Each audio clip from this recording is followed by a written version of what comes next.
जय हिंद दोस्तों, मैं स्वागत करता हूं आपके अपने परिवार जक्की एकेडमी टेक्नोलॉजी क्लासेस पर। दोस्तों, उम्मीद है कि आप लोग अच्छे और स्वस्थ होंगे। और जो बच्चे नहीं होंगे मैं उसको बताता चलूं कि हम लोगों ने क्लास 10 साइंस केमिस्ट्री के जितने भी चैप्टर हैं उन सारे के सारे लेक्चर मैंने यूट्यूब पे जक्की एकेडमी टेक्नोलॉजी क्लासेस के नाम से चैनल बना हुआ है। आप लोग वहाँ पे जाइए, एक प्लेलिस्ट बना रहेगा। उस प्लेलिस्ट में सारे के सारे केमिस्ट्री का लेक्चर अवेलेबल है। ये लेक्चर इतना इतना इंपॉर्टेंट है आपके एग्जाम के पॉइंट ऑफ व्यू से कि इतने इसमें जो भी लाइन हम लिखा रहे हैं वो सारे के सारे एनसीईआरटी का लाइन उठा के लाए हैं। और ये लाइन आपके एग्जाम में ऑब्जेक्टिव या सब्जेक्टिव के फॉर्म में देखने को मिलेगा। अभी हो सकता है कि आप लोगों को हमारे इस पे बातों पे भरोसा नहीं होता हो, लेकिन जब हम 1 फरवरी को एमसीक्यू लगाना स्टार्ट करेंगे तो फिर आपको मालूम चलेगा कि क्वेश्चन कहाँ से बनता है, किसके कहने पे बनता है। जो करवा रहा हूँ आप लोग जरूर करें।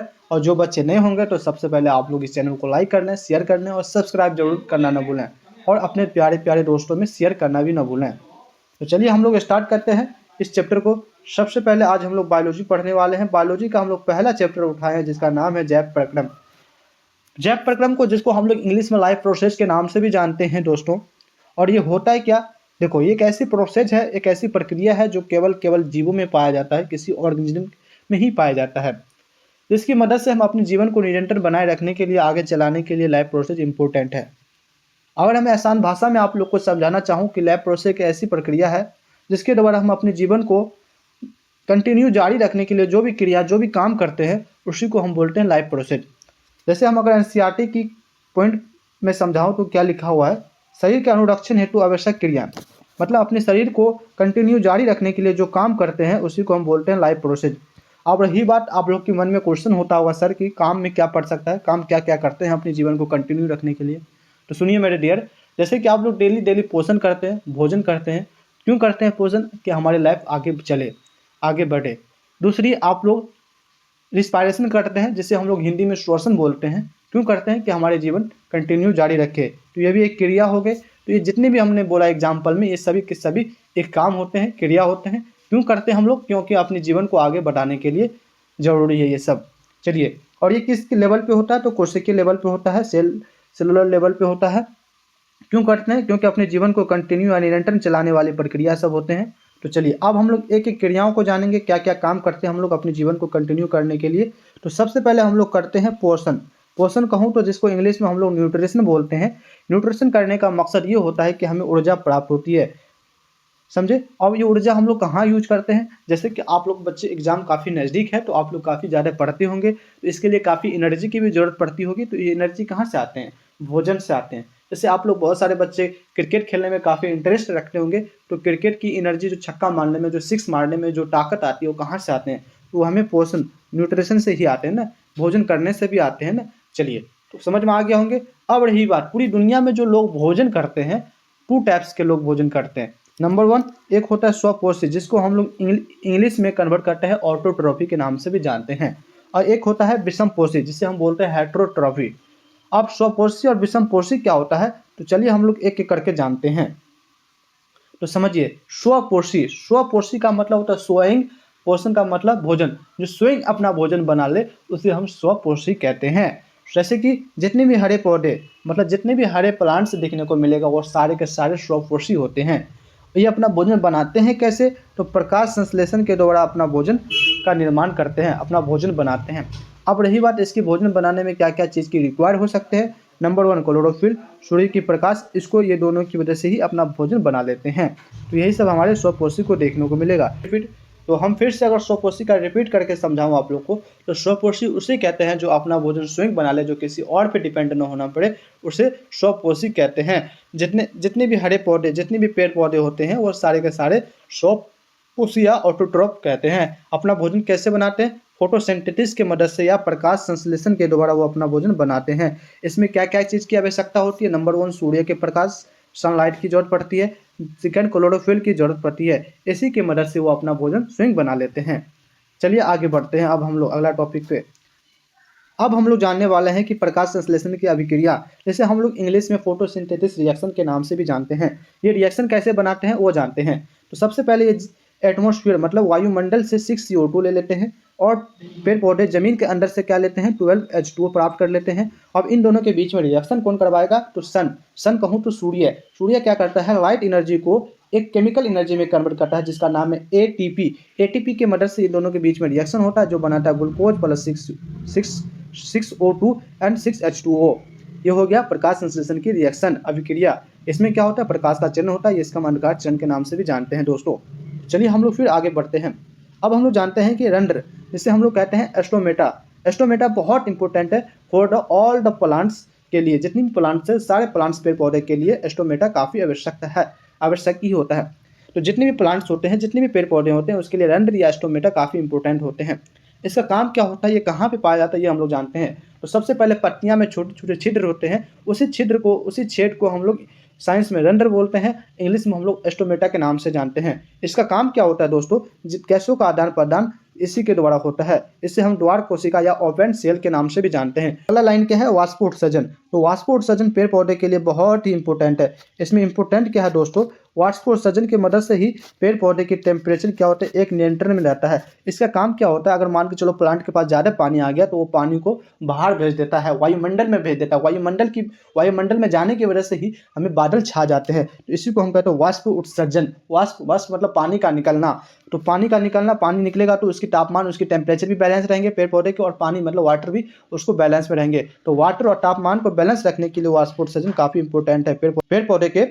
पेड़ पौधे के मतलब प्लांट्स के पानी को और तापमान को नियंत्रण मतलब बैलेंस में करने के लिए वाष्पोत्सर्जन काफ़ी इंपॉर्टेंट है। तो हम लोग रंध्र के बारे में जान चुके हैं। अब हम लोग जानेंगे, आगे बढ़ेंगे, विषमपोषी पोषण, जिसे हम लोग हेटरोट्रॉफी के नाम से भी जानते हैं। ये पोषण क्या होता है दोस्तों, ये दूसरे पर निर्भर होना पड़ता है, मतलब किसी दूसरे पर निर्भर होना पड़े उसे हम विषमपोषी कहते हैं। जो अपना भोजन स्वयं नहीं बनाता है उसे हम लोग विषमपोषी या हेटरोट्रॉफी कहते हैं। जैसे हम लोग आगे, अब विषमपोषी में हम क्या क्या बोलते हैं, होलोजॉइक, जो किसी को मार के खाता है उसे हम होलोजॉइक कहते हैं। ये परपोषी कहते हैं। ये सहजीवी। अब रही बात सहजीवी क्या होता है दोस्तों, सहजीवी मतलब दोनों जीव को बराबर बराबर फायदा मिले उसे हम सहजीवी कहते हैं। जिससे दोनों जीवों को फायदा मिले उसे हम सहजीवी कहते हैं। जैसे एक एग्जांपल ले लेते हैं, मान के चलो कोई चरवाहा है, वो चरवाहा एक भैंस को रखता है। वो भैंस से जितनी भी मिल्क होता है वो मिल्क को कहाँ बेचता है जी, मार्केट में। वो मार्केट से जो पैसा होता है वो जिससे वो अपने परिवार को चलाता है, जिससे वो चरवाहा को फायदा हुआ। और ये भैंस का क्या फायदा हुआ कि भैंस को खाने के लिए चारा मिल गया और रहने के लिए घर मिल गया। तो जिससे भैंस को भी फायदा हो गया और एक चरवाहा को भी फायदा हो गया, जिससे वो अपनी दूध को बेच के मार्केट में बेचकर वो अपने परिवार को भी चलाता है, जिससे अपनी लाइफ को कंटिन्यू जारी रखता है। इसी को हम बोलते हैं सहजीवी, जिससे दोनों को फायदा मिले। परजीवी क्या होता है दोस्तों, तो परजीवी मतलब जो दूसरे पर डिपेंड होना पड़े उसे हम परजीवी के नाम से भी जानते हैं। चलिए, जैसे अमीबा में देखने को मिलेगा परजीवी, है ना। अमीबा में पोषण कैसा होता है, अमीबा में न्यूट्रिशन कैसे होता है, तो ये कूटपाट के द्वारा अपना भोजन ग्रहण करते हैं। इसमें खाद्य रिक्तिका होते हैं, मतलब वैक्यूल होते हैं, फूड वैक्यूल होते हैं, जो छोटे छोटे कण इसमें मौजूद होते हैं। ये अंतः कोशिका का पाचन होता है, मतलब इसके अंदर सेल के अंदर ही भोजन का मतलब फूड का डाइजेस्टिव हो जाता है। चलिए हम लोग फिर से आगे बढ़ते हैं। अब हम लोग जानने वाले हैं कि मानव पाचन तंत्र, जिसे ह्यूमन डाइजेस्टिव सिस्टम के नाम से भी जानते हैं दोस्तों इंग्लिश में। अब हम लोग जानते हैं कि इसमें जब हम लोग भोजन करते हैं, जैसे कि आप लोग डेली भोजन करते होंगे, खाना खाते होंगे, तो आप लोग कभी सोचे हैं कि हमारा भोजन कहाँ से पचना स्टार्ट होता है। तो सबसे पहले वही जानेंगे। सबसे पहले हमारा भोजन मुंह से पचना स्टार्ट होता है, फिर ग्रासिका में जाता है, फिर अमाशय में जाता है, फिर चुंड्रांड में जाता है, और फिर जो बचे हुए भोजन रहता है जो हमारे यूजफुल रहता है वो हमारे बॉडी के अंदर चले जाते हैं, और जो बेकार पदार्थ होते हैं जो हमारे लिए बॉडी के लिए यूजफुल नहीं होते वो बाहर निकल जाते हैं। तो उम्मीद है कि आप लोग को समझ में आता होगा। जो बच्चे को समझ में नहीं आता होगा प्लीज़ आप लोग कमेंट करें, ताकि आपकी कमेंट ही हमें मालूम चलेगा कि किन बच्चों को समझ में आ रहा है, किन बच्चों को समझ में नहीं आ रहा है। अब हम लोग जानेंगे पाचक एंजाइम, जिससे हम लोग डाइजेस्टिव एंजाइम के नाम से भी जानते हैं दोस्तों। ये होता है क्या, इसके बारे में थोड़ा जान लेते हैं।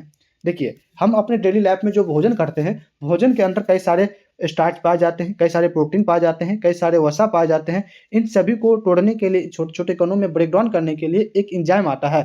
इसी एंजाइम का काम काफ़ी इंपॉर्टेंट रोल होता है, जो हम बॉडी के अंदर जो भोजन लेते हैं उस भोजन को छोटे छोटे कणों में तोड़ने के लिए। जैसे हम लोग स्टार्च लेते हैं तो स्टार्च के लिए एक लार्ज एमाइलाइज एंजाइम होता है। ये एमाइलाइज एंजाइम स्टार्च को छोटे छोटे कणों में तोड़ता है, समझ में आ गया होगा, जिससे हम लोग ग्लूकोज बनता है, ग्लूकोज में कन्वर्ट करता है। अब प्रोटीन को एक पेप्सिन नाम के एंजाइम तोड़ता है, जिसे हम एमिनो एसिड में कन्वर्ट करता है, समझ में आ गया होगा। वसा को लाइपेज नाम का एक एंजाइम आता है जो वसा को ब्रेक डाउन करता है, और किस में कन्वर्ट करता है जी, ग्लिसरॉल में। चलिए, उम्मीद है कि आप लोग को फिर से समझ में आया होगा। फिर से हम एक बार रिपीट करवा दे रहे हैं दोस्तों। देखिए पाचक एंजाइम डाइजेस्टिव एंजाइम होते हैं। हम अपने डेली लाइफ में जो भी भोजन, जो भी खाना खाते हैं, उस खाना को, उस भोजन को छोटे छोटे कणों में तोड़ना एक एंजाइम का काम होता है। जैसे एमाइलेज एंजाइम स्टार्च को तोड़ता है, जो स्टार्च को ब्रेक डाउन करता है, छोटे छोटे कणों में तोड़ता है, जिससे बनाता है ग्लूकोज। ग्लूकोज का हम लोग फॉर्मूला भी पढ़ चुके हैं। ग्लूकोज का फॉर्मूला क्या होता है जी? C6H12O6 होता है। इसमें ब्रेक डाउन करके कन्वर्ट करता है। फिर प्रोटीन भी होता है हमारे भोजन में, तो प्रोटीन को तोड़ने के लिए एक पेप्सिन एंजाइम आता है, उसको ब्रेक डाउन करता है, जो एमिनो एसिड में कन्वर्ट करता है दोस्तों। वसा को कौन ब्रेक डाउन करता है दोस्तों? वसा को एक लाइपेज नाम का एक एंजाइम आता है, जो ब्रेक डाउन करता है, छोटे छोटे कणों में तोड़ता है। किस में तोड़ता है? तो ग्लिसरॉल में तोड़ता है। यही ग्लिसरॉल में कन्वर्ट करता है जी। वसा को किस में कन्वर्ट करता है जी? वसा को लाइपेज एंजाइम आता है और ब्रेक डाउन करके ग्लिसरॉल में कन्वर्ट करता है, छोटे छोटे कणों में। तो हम लोग ने डाइजेस्टिव एंजाइम के बारे में भी जान गए हैं। अब हम लोग जानने वाले हैं दोस्तों श्वसन। श्वसन क्या होता है, जिसे हम लोग इंग्लिश में रिस्पायरेशन के नाम से भी जानते हैं। क्या है जी? Respiration, RATION। ये रिस्पायरेशन का क्या काम होता है दोस्तों? ये भोजन को ऑक्सीकरण करता है, मतलब भोजन को तोड़ता है, ब्रेक डाउन करता है, जिससे हमें ऊर्जा मिलती है। ये ऊर्जा ATP का निर्माण करता है। ATP की मदद से ही, ऊर्जा के ये ताकत की मदद से ही हम अपने डेली लाइफ में काम कर सकते हैं। समझ में आ गए? चलिए अब हम लोग जानने वाले हैं रिस्पायरेशन के टाइप्स, मतलब श्वसन की टाइप्स, श्वसन की प्रकार। ये दो प्रकार के होते हैं, एक वायवीय श्वसन और वायवीय श्वसन। वायवीय श्वसन क्या होता है दोस्तों? जिससे हम लोग इंग्लिश में एरोबिक रिस्पायरेशन के नाम से भी जानते हैं, और अवायवीय को एनारोबिक रिस्पायरेशन के नाम से भी जानते हैं। एरोबिक और वायवीय श्वसन होता है क्या? ये श्वसन में हमें ऊर्जा, ऑक्सीजन की आवश्यकता होती है। विदाउट ऑक्सीजन से, बिना ऑक्सीजन के ये श्वसन हो नहीं सकता, वायवीय श्वसन कर नहीं सकते। इसमें हमें ऑक्सीजन की जरूरत पड़ेगा ही पड़ेगा। और वायवीय श्वसन में ऑक्सीजन की जरूरत नहीं पड़ती है। अब रही बात, आप लोग के मन में आता होगा कि सर किस प्रकार के श्वसन में ज़्यादा एनर्जी मिलती है हमको। तो वायवीय श्वसन जो आप लोग डेली करते हैं उसमें काफ़ी एनर्जी होती है, इसमें काफ़ी ताकत मिलती है, और वायवीय श्वसन में इतना एनर्जी नहीं मिलती है। अब रही बात, आप ये श्वसन कब कर और वायवीय श्वसन कब करते हैं और वायवीय श्वसन कब करते हैं? देखिए, जब आप पूरी नॉर्मल जगह रहते हैं, तो सही जगह बैठे हुए रहते हैं, तो वहाँ पे आप लोग वायवीय श्वसन करते हैं।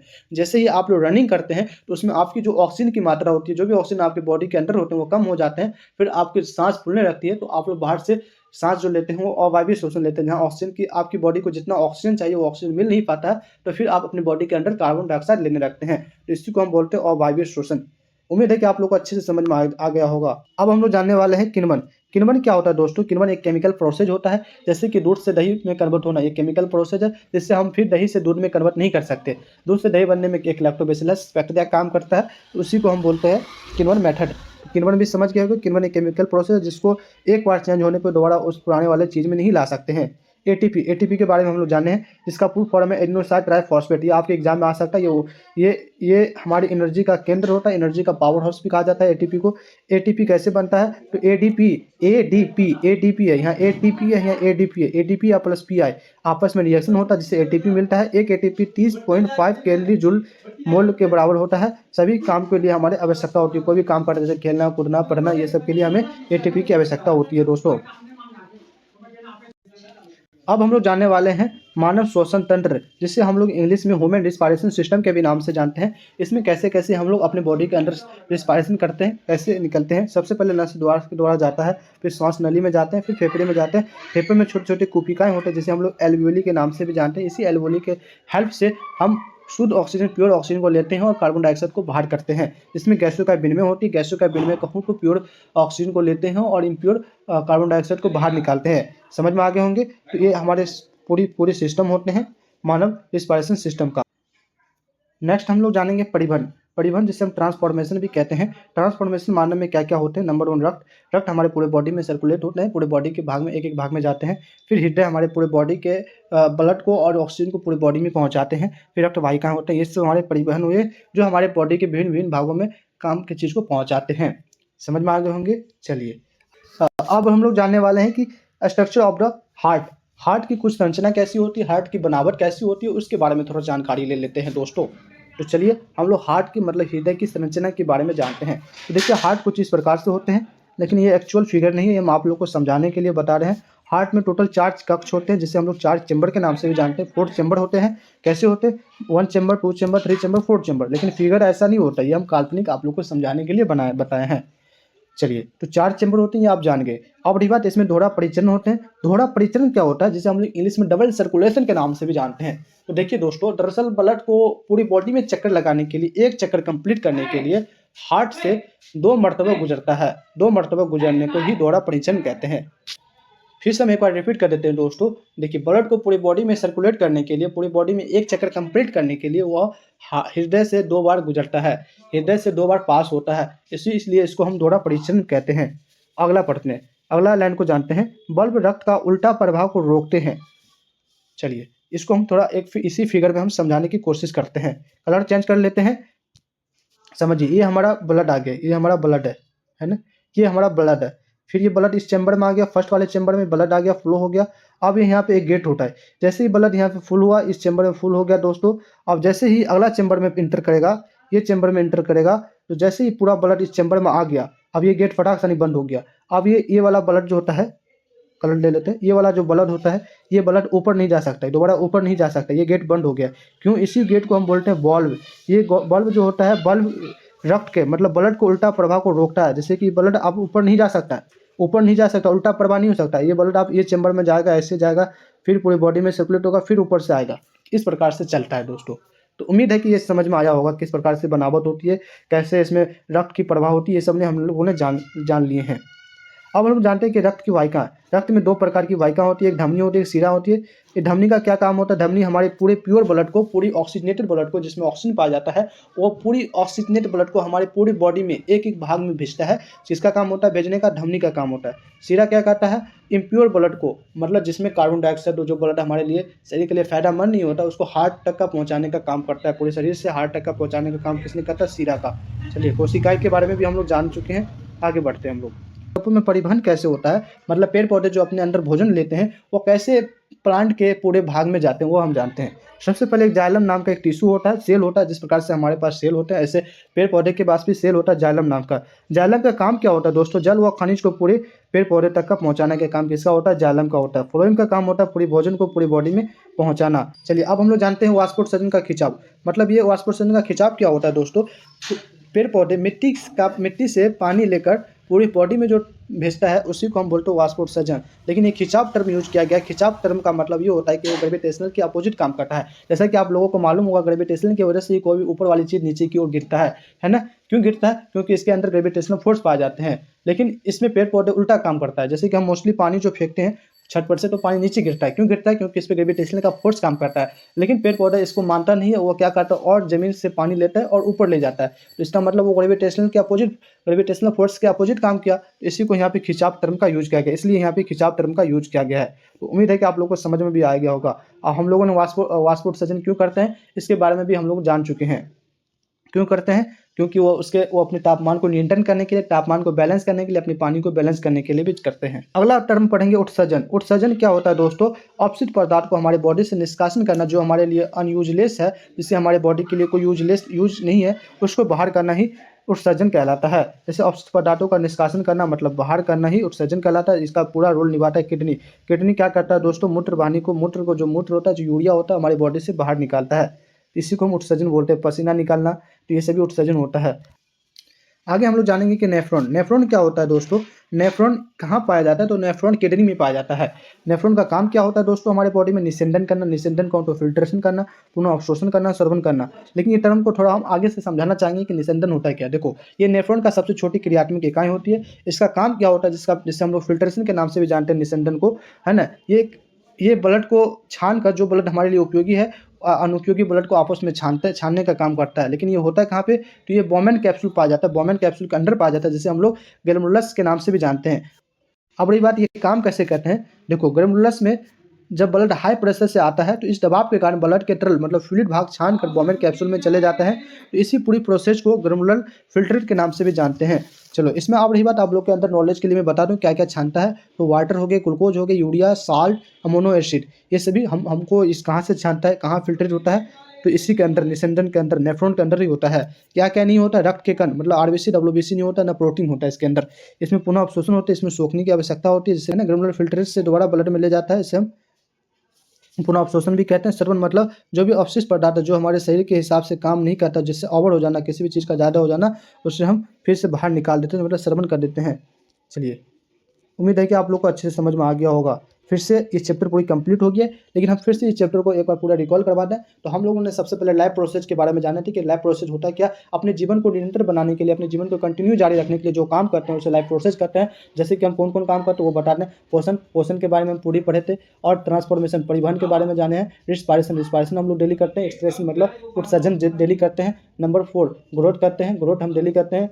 और हम लोग रिप्रोडक्शन भी करते हैं। रिप्रोडक्शन हालांकि पढ़े नहीं है, लेकिन रिप्रोडक्शन भी करते हैं। अपने अगले पीढ़ी, अपने जनरेशन को बढ़ाने के लिए हम लोग रिप्रोडक्शन भी करते हैं। तो ये सब हम लोगों ने पूरी की पूरी जानकारी लिए थे, सभी की एक एक चीज़ के बारे में जानकारी लिए थे। लेकिन अब रही बात एग्जाम के पॉइंट ऑफ व्यू से कैसे तैयारी करेंगे, तो ये सब आप लोग देख लेंगे कैसे तैयारी करना है। हमें उम्मीद है कि आपका ये सेशन बहुत ही अच्छा लगा होगा।